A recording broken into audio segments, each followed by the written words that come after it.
on. What is up, ladies and gentlemen? It is your boy Diego, DJ, and Chris Jones signing up for episode 4 of season 2. Yellow Card Podcast reporting live. It is Monday, November 14th, days before the greatest tournament and the biggest tournament sports-wise in the world. The World Cup. That's right. The Qatar World Cup coming up March this Madness. weekend. Nope, wrong sport. Sorry. March Madness, please. That's a pimple in their ass. Come on, grow up. Biggest sporting event, tournament of the whole entire year happening this year in Qatar. Controversial place, as we all agree. We know Sepp Blatter, the president and owner of FIFA, has had his regrets about rewarding Qatar with this big of a tournament, but seems like Qatar is trying to do things right, trying to do whatever it takes to cooperate a little bit. So with that said, we'll be jumping into World Cup content very soon. First and foremost, we'll just do our regular protocol. We'll update the records, how we're looking, just for reminder purposes. Remember, Champions League, Europa League, that's all that's all on hold until after the World Cup ends. After the World Cup ends, all those tournaments will go back on and live, and we'll flip the switch. We'll find out what the January transfer window will look like after the World Cup as well. And who knows? We'll see if maybe some people are still with some clubs and not. But we had the last set of matches for the Premier League happening this past week, where I'm gonna transition over to Jones to give us how we went and what those records look like today. Excuse me. First time caller, long time listener. No, sorry. Again, wrong thing. My fault. So to go back on last week in the Premier League, I went 4-6 and you went 5-5. Okay. All right. So you're sitting at 79 and 65. I'm 69 and 75. And then shout out to us for the 2 perfects each. I called Newcastle winning the grind game 1-0. You called the demise of Chelsea, so that's a double win for the boys. I also called Arsenal winning 2-0 over Wolves. Like I said, it was at Wolves. It wasn't at Wolves. I was going 5-0 Arsenal. Good feeling for us there. Big shout out to you for the Liverpool score. That's very close. 3-1 exactly. Didn't want to give Southampton the credit, but they did it. And then obviously, funny, you got both of our scores right for our games this week. You got Liverpool right, and you got United right 2-1 with the win. So real quick before we dive into what happened last week in the Premier League, why don't we go over the table real quick? Yep, let's go over the table real quick, and we also got some major headlines that we got covered. Yeah, no, we'll get into that in a little bit. That's a major headline we gotta cover. But do you want to start from? Have to go on. Do you want to start from bottom to top, or do you want to go top to bottom? Yeah, let's start from bottom to top. I know the bottom has changed a little bit since we last gave an update, so let's give an update to the listeners. Which, by the way, thank you all for tuning in and listening. We saw you guys come in major time again back on the TikTok channel. We posted a few TikToks, and you guys have been watching. So thank you again. We really appreciate you guys. I got a couple more incoming this week, so stay tuned. Let's do it. All right, but so let's start off in the relegation zone. At 20, we have Wolverhampton at 2-4-9. We have Southampton at 19 at 3-3-9. Nottingham Forest at 18 at 3-4-8. 17-14. We have Everton at 3-5-7. We have West Ham at 4-2-9 at 16th. 15th, it's Leeds at 4-3-7. Bournemouth 14th at 4-4-7. All of those within 3 points of one another. So anything can happen still early on in the season. Mm-hmm. In the middle of the table, we like to call this here. We have Leicester City at 13th, sitting at 5-2-8, with surprisingly a 0-goal differential. They've scored 25 goals and have given up 25 as well. Well, actually, before we even proceed on to the next person standing on top of Leicester, we gotta give them some credit, because at the beginning of the season they were not hot at all. They were basically 2-8, and it's been up to the past 5 They've won 5 games where they've won put it 4 out of their together. last. They won 4 out of their last 5. Yeah. So it's been a major turnaround for Brendan Rodgers and the Foxes. So kudos to them because they've gone, they've gone by the wayside on the Premier League, and they're trying to hang on to whatever they got going on. So Fun fact: they've scored the 6th most goals in the Premier League. which is crazy. Yep. So number 12 we have Aston Villa at 5-3-7. 11th is Crystal Palace at 5-4-5. 10th is Brentford at 4-7-4. And then we go up into the tier above. 9th is Fulham, 5-4-6. 8th is Chelsea at 6-3-5. 7th is, quite frankly, it's also Brighton at 6-3-5. They're ahead of them based off goal differential. 6th is Liverpool at 6-4-4. 5th is Manchester United at 8-2-4, with surprisingly a 0 goal differential. They've scored 20 and given up 20. And then top 4 we have Tottenham at 9-2-4, Newcastle at 8-6-1, Manchester City 10-2-2, and then Arsenal 12-1-1. Very, very crazy to see here. Newcastle and Arsenal are tied for first in fewest goals allowed. They've only allowed 11. Newcastle's done it in 15. Arsenal's done it in 14. Fun fact, ready for this? They're tied for 5th in fewest goals, but they're in the bottom half of the table because they can't score. That's Everton and West Ham. Both have allowed 17 goals, tied with Chelsea and Liverpool for 4th or 5th, I believe, if I'm not mistaken. So do of that what you will as well. What are we thinking so far? About, I'd say, not halfway through, but like the first quarter of the season. Yeah, I mean, I would say this first quarter of the season has been very interesting. Number one, we kind of expected Arsenal to finally make a turnaround, and it was about time for them to make a turnaround. It's been about 5 years or so, which is the average median for some of these major clubs to turn it around and start a new age for themselves. It's taken about 5-6 years for Arsenal. Whereas when Arsene Wenger went out, and it took 2 different managers to turn it around. A lot of transfer windows for Arsenal to be a major player on, a lot of money for them to be a major player. And the results are there. 12-1-1, a phenomenal record for them to start with.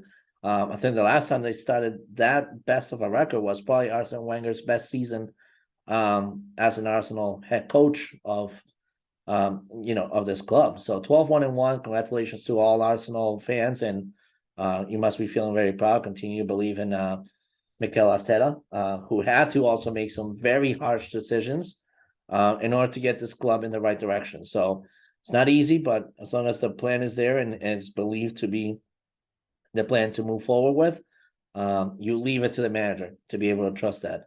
Following up is Manchester City. We know how great a club that is, a big club as well. 10-2-2, kind of uncharted waters for them.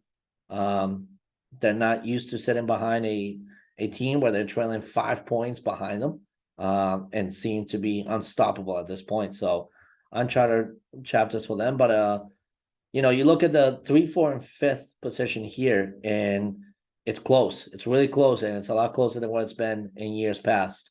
It's only a 4-point difference. The 3rd and 4th place could switch literally every week. Newcastle really writing a phenomenal chapter for themselves, returning to the glory days that they used to have back when I was growing up. I mean, I remember being 12, 13, and Newcastle always being one of the major clubs in the Premier League. And then shout out to Liverpool as well. Major turnaround, a struggle at the beginning of the season, but now sitting 6th at 6-1-4. It's not a record to be proud on, especially as you're a Liverpool fan, but taking into accountability the amount of injuries you guys are dealing with, the little money you have working with for the summer transfer window, January transfer window needing to be a major one for you guys in order to be able to be maybe top 5 this season. It's a lot to undertake, and club continuously being under the radar by fans who do not believe in him because of a crappy season that he's having. it's a lot to undertake for a club like Liverpool. So congratulations to you guys sitting at 6-4-4. Brighton and Chelsea, we kind of called this to begin with as soon as Thomas Tuchel left. We knew we've seen it happen for Brighton when they start very successful at the first part of the season, and then they cliff dive from there. It's happening now with Chelsea, the Graham Potter effect. It worked out well at the beginning, but now they're starting to realize they need to make some transfers happen. The identity is not there. They need to find a new identity. And the plan moving forward needs to be transparent. And right now it's just not there fully. But then you look at teams like Fulham and Brentford that we didn't expect for them to look all that sharp this season. And Fulham, ninth in the table. That's the best they've been in the past 5 years whenever they've been able to be promoted back to the EPL. So that's my top 10 summary. Everything else is self-explanatory. There's really not a lot of difference from 11 to last place. Any of these teams could relegate at this point. Any of those teams from 11th to 20th. So exciting Premier League season, but a lot can happen at the second half of the season. Yeah, and I think some of these teams that are down closer to the relegation zone need to realize that all you really need to do is have a nice little hot streak here, and you're right back in contention. Yep. Or, if you're a team that's fighting to stay out of the relegation zone and you start to get cold, that's a recipe of disaster waiting to happen there. So a lot of things to put into place here, but I do agree with you here. But I mean, let's be honest here. You and I both agreed that Arsenal would be top 4. Did we think that they would be this good? Really? 12-1, 14 games in? No, I don't think anybody could have predicted that Arsenal would be sitting top of the league at this time and age, especially before the World Cup. I do think though that their biggest nightmare this season is gonna be after the World Cup. Gabriel Martinelli will be heavily involved for Brazil. Some of the other players will be heavily involved as well for their respective nations. Bukayo Saka will be involved for England. Gabriel Jesus will be involved for Brazil. So if those players can manage to stay without injury and healthy, it's a good turnaround for Arsenal. They can continue to be in their chemistry and their tempo that they got going on. Yeah, If the World Cup brings some bang up, it could spell disaster for Arsenal. No, I agree 100%. I think a ton of these teams this season is relying here. I think realistically, for a Liverpool perspective, not having Mo Salah in the World Cup this year is very beneficial for us down the It's a stretch. blessing. Yep. Especially with all the injuries that are going down right now. I mean, you can't really trust it. I think for a Liverpool perspective, I think Darwin Núñez has been a very good signing for us. He's shown very well, and he's done very much so what Gabriel Jesus has done for Arsenal, just in fewer games. So it's one of those things you have to also take into account. Now my next question here is, out of these 3 teams that are sitting in the top 10, which you think will be the first to fall out? Newcastle, Fulham, Brentford. My gut feeling tells me Brentford. Not a lot to stabilize Brentford right now. And if they're not active in the January transfer window, that's a team that could easily fall down to 15th place. Easily. Right behind that is Fulham. The good thing about them, though, is that they don't have as many pieces that will immediately be the main to go to people for their respective nations. Maybe Daniel James for Wales, but other than that, there's really not a heck of a lot out of Fulham that would be called up on first team, to their respective nations after the World Cup. Other than that, I don't know. I don't think Brighton will fall down that quickly just yet. And I don't see Newcastle falling down that quickly either. Yeah, I think the big one for me, it's going to be Brentford, I think. they've played really well. They're getting all these points out of these draws, but I think realistically, when we think about it, right, I think at the end of this, Fulham, I think both them and Fulham fall out. Don't get me wrong here, but I think at the end of this, when we're sitting here at the end of the day, I think the first one to do it is going to be Brentford. I don't think their defense can hang with some of these teams. And I was looking at, schedules and stuff like that. I think out of the three of them, I think that they have the tougher draw Mm-hmm. for uh the next few games after the World Cup. Mm-hmm. I So agree. I agree. Um, any other last minute thoughts? for Premier League, I mean, much more content to come. Just make sure that you are following us on it because we have a bunch of stuff that will be in the biz soon, I should say. Yes, sir. I agree. I agree. Moving on. What do we want to move on to? Do we want to Let's get into do the a quick? headlines. Let's get into Yeah, the headlines. yeah. I think we need to get into the headlines because everybody right now in the sports world is talking about it, regardless of how big a channel they are or how big a sports content author or editor they are. Everybody's talking about it. Over the weekend, we heard of the release of a so-called explosive interview done by Cristiano Ronaldo with worldwide known journalist Piers Morgan, very controversial journalist, as we should say. We seems like 80% of the world has their thoughts on Piers Morgan, and they just don't trust him as a person, um, for obvious reasons. But besides that, it's interesting to see what came out of this interview. Heard Jamie Carragher, a legend for Liverpool, speak about it earlier today. He said that the comments were bizarre and uncalled for, severely uncalled for, and that if anybody in Liverpool was to do that, they would be let go of the club immediately. Wouldn't even be thinking about it twice.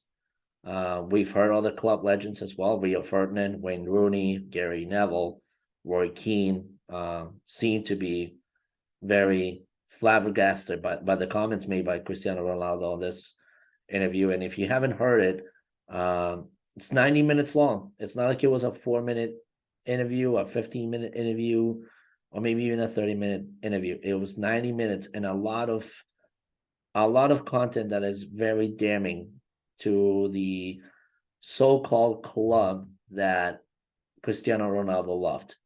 Um, I'm interested to see what your thoughts are because I have several thoughts on this, but I want to hear it from a different perspective. I know you are a Liverpool fan and you tend to be very transparent on this. I know you're also a big Cristiano Ronaldo fan, much like I am. So I'm wondering how you're feeling about it because for me as a fan of the player, I feel betrayed because that's not his legacy. Um, but as a fan of my team, I feel highly disrespected. So I don't know what you think. Yeah, I mean, for me, I think two of the biggest takeaways that I've seen from it. Obviously the first one being about the Glazer family. I think you and I can both agree that the issues within the Glazer family and the Manchester United community definitely isn't great. So for that to come out as well, I think that's a big step for me. And I just think, his comments, I just feel like, it's Pierce Morgan. Obviously he's gonna try and rile him up and get him going. Mm-hmm. But to me it stinks to see a guy that came back to this club that he really became famous at and to smear the ownership, to smear everything the way that he did. I mean, it's just a distraction that this team really realistically doesn't need. So I hope moving forward that they decide that they're going to go the other way. Maybe, let him walk via the transfer window. But realistically speaking, the way that he's talking right now, who's going to want this guy on their football team? And it stinks because he is one of the greatest players of our generation. But you would never see Messi do a 90-minute interview like that, bashing Barcelona owners or anything like that. So I think that's where Messi has a little bit more class. However, I don't know. It's rubbing me the wrong way a little bit, but it probably not as much as it is for you. I know you wanted to dive deep into this discussion, but I think for a United standpoint, it's a distraction, and in order to better this team, you need to get rid of the distraction. Yeah, I have several things on this interview. I listened to about 45 minutes of it and I had enough. I couldn't take the rest of the other 45 minutes. I'm sure I'll listen to the rest of the next 45 minutes tomorrow after this recording and educate myself more on the manner. But in the first 45 minutes that I heard enough to understand in a way the mindset that this guy's running in. And it almost seems as a mindset of revenge and anger rather than realizing where the mistakes have happened, where the accountability needs to take place, and also the type of professional that he is and that he should be putting himself up in rather than bring himself down to levels that are unlike of his branding. I agree with you. The comments that he made about the ownership of the club and the way that the club seems to be very close-minded led are correct. I agree with that. I would say 99.9% of Manchester United fans who agree with the Glazer comments would say the same exact thing. We know that the Glazer family, after they took over the club, which happened to be at the same exact time that Cristiano Ronaldo was leaving the club when he was 20, they kind of just let it die down. They didn't take care of the training facilities. They didn't update the gym equipment. They didn't update any other technology. The cafeteria stuff is all still the same. I mean, he even mentions that the cooks are still the same people. So I understand that and that aspect in terms of taking care of the players and their health and safety concerns. Yeah, the Glazers have done them incredibly wrong. That's not a manager's call, though. The manager can only do so much, and the manager can only pitch so much of his ideas until the club decides to invest in the manager themselves. We've seen managers of high caliber fail at this club. Louis van Gaal, Jose Mourinho. I mean, Jose said it himself. The best managerial job he's done in his whole career was bringing Manchester United to second place. And it's not because of the players that he had, because it's because of how much behind the scenes is going on at Manchester United that nobody knows. Zlatan Ibrahimovic, upon his time at Manchester United, one of the most prolific players there are in the world, himself said it. You look at Manchester United from the outside in and you say that's a gigantic club. The opportunity is huge. You should not pass on it. But once you're in it, you realize that it's not always greener on the opposite side of things. Now, to turn it on to what he says about Manchester United have betrayed him and have not used him to the plan that they pitched that they will play him. Let's be honest here for a second. Ronaldo's biggest mistake was to leave Real Madrid. The minute that he left Real Madrid, his career went downhill. He went to Juventus, where Juventus was a deploting team at the time. Is still deploting. They still need to figure out what they need to do. They still don't have the next generation that could solidify Juventus to the team level that they once were. Then after that, he came to a Manchester United team that is on the same exact boat as Juventus. And he should know that. If you are a football professional and you follow the so-called beloved team of your life, do you know that Manchester United have been in shambles? That's as much of a shame on you as it is a shame on the club. It's also a shame on your manager. On your manager to work an ironclad deal with Manchester United and say, "Hey, Cristiano, you're going to Manchester United. You're returning to Manchester United." At a time that it didn't make sense for him to be back on the team.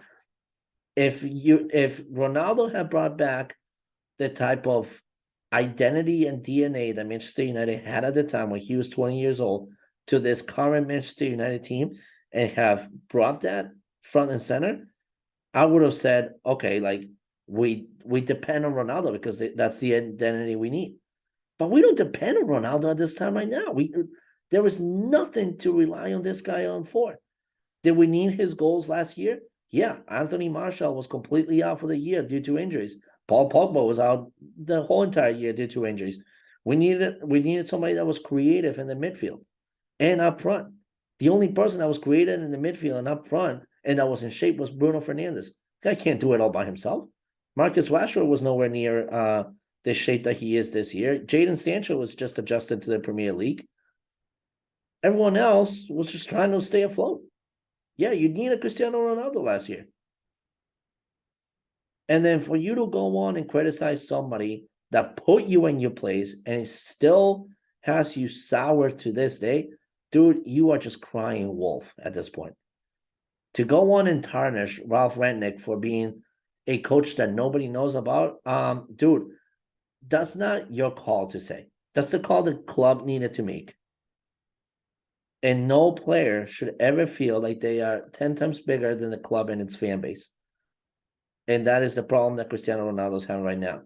I agree that, he should have his grievances with how United dealt with him personally while his daughter was sick. And during that time, we don't know the other side of the story. We don't know the other end. We don't know what he reported to United. So in that aspect, I'm believing in him being honest. But then the rest of all of this, dude, you've lost your mind. You've lost your marbles. And during the summer window, you yourself came out publicly after the first week of Erik ten Hag being announced as the club manager and director of this team. Okay. You yourself came out publicly. You were the first person that Erik ten Hag made an appointment with to sit down and go over the club's plan. You can't sit there and tell me that Erik ten Hag does not respect you when you have shown no respect towards the guys' plan, no towards the guys' ideas, no towards how he wants to lead this club. You have shown absolutely nothing. And this is an actual manager. And let's also bring out the fact Ronaldo talks about having managers in his career, but out of the whole entire career, Ronaldo has only had 2 legitimate managers. So Alex Ferguson was not a club manager before he was hired into United. Carlo Ancelotti was never a manager before until he got hired onto Real Madrid. So the 2 real managers that he's had in his whole entire life were Jose Mourinho and Mauricio Sarri. But Mauricio Sarri was at the world's worst fucking spot available, which was Juventus. It was a hill falling down on everybody, and nobody was available to pick up the rocks. So for Ronaldo to just sit there and criticize Ten Hag, say that I have no respect for the guy, and let's not even forget the fact that Ten Hag could have really just been like, dude, you're out of the club for walking out on me when I needed you, and I needed you to go on as a sub during a very difficult game like it was for Tottenham. You walked out on that game. You've walked out during the preseason as well, 2 times. And both times Ten Hag forgave you. Ten Hag gave you the opportunity to be the captain on the team on a day that he needed you. And this is how you turn it around to go ahead and just talk smack about a coach that you just don't agree with because he's got a firm hand and wants to be on top of his plan and wants his plans to be respected, wants to take full accountability that if his plan doesn't work, it's his whole entire failure and nobody else's. Dude, either you're fucking stupid and delusional or you have lost your fucking marbles. But at this point, you're 37 years old, a professional of the game, a highly regarded and respected legend, and this is the way you want to go out? You're fucked. You're just as fucked as Zinedine Zidane, ending his career, walking out on the World Cup through a red card, and facing his back to the most respected trophy in the world. It's just it's fucking ridiculous. Fucking ridiculous. I look at my Ronaldo Manchester United jersey and I don't know what to do with it. I don't know if I want to return it. I don't know if I want to donate it. I don't know if I want to keep it. I don't know if I want to still look at it or wear it. I don't know. I'm flabbergasted through the whole entire process, man. This has been ridiculous. And I don't think that it would be right to keep him past January. I think he has got to go. He probably just played his very last game for Manchester United at this point. I would agree. Then he goes on to talk about Rooney and Gary Neville. Like, dude, these are people that have retired off the game. What are you doing paying attention to them? It's just, it's bad. It's real bad. Real bad. This is like you put it, you know, you didn't see Lionel Messi bash Barcelona with how they let him go. And the Lionel Messi story ending at Barcelona is something that's still being talked about today. But you don't see Messi turning around, going to talk to Tucker Carlson and be like, oh, yeah, Barcelona fucked me up. You don't see that happening. It's just, it's bad, real bad. It's crazy, man. It's real bad. I just, Absolutely crazy, man. I don't know. I don't know. I'm I've seen this club go through a lot. I've turned my back on some managers, Mourinho, Ole Gunnar Solskjaer. But to realize what this guy is doing at this point in time, where United finally seem to be somewhat together and have an actual development plan happening in place, and where you just need your legend to be part of it, it's bad. It's bad. Right. But any final thoughts from your end? No, I think you hit it perfectly on the head there. I just don't want to continue more about it because I'm actually excited about the World Cup, and Yeah, you're I gonna go really, in, I you're gonna go really down a hope that dark hole. I really hope that Yeah. the last game of the World Cup is Argentina versus Portugal, and I hope to God that it doesn't come down to Ronaldo fucking up. Ronaldo missing a pen and Messi drills the game winner. Oh my God, if that happens, dude, us Colombians have a saying that translates into English, basically saying that the tongue can be the biggest whip to your ass. That would be exactly that. That would be exactly that. That'd be crazy. But anyways, let's go into World Cup. This puts me in such a sour mood that I don't even know what to say anymore. And I love it, man. I Love it. my last comment is this: hearing legends from other clubs around the world being just as angry as us Manchester United fans are about this should probably ring something in his head, and he is still yet to pull it to even try to make an apology statement. Right. I don't get it. I don't get it. I don't fucking get it. I don't get it, man. And that's the club that his kid just fucking signed a lifetime contract for. Yeah, that's So not only are you bashing the club, but you're bashing your child as well. right. Fucking shame. Anyways, I don't know, man. What do you got? lead us onto something else, man. Because if I continue, I'm ready to punch the walls. All right, let's dive into the World Cup. All right, let's do it. World Cup schedule 2022. First, we're gonna go over just a couple things here, nothing crazy. The first matchup we have is obviously the host Qatar going up against Ecuador.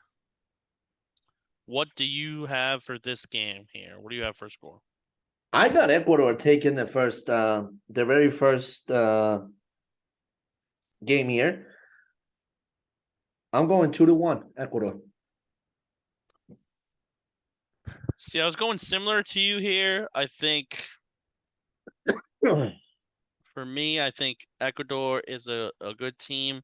Personally, I just don't think Qatar is going to get the goal in this game. I think Ecuador is going to win 2-0. 2-0. Okay. All right. I like it. All right. Next, we have England and Iran. I got England winning this one and a shout out win 3-0.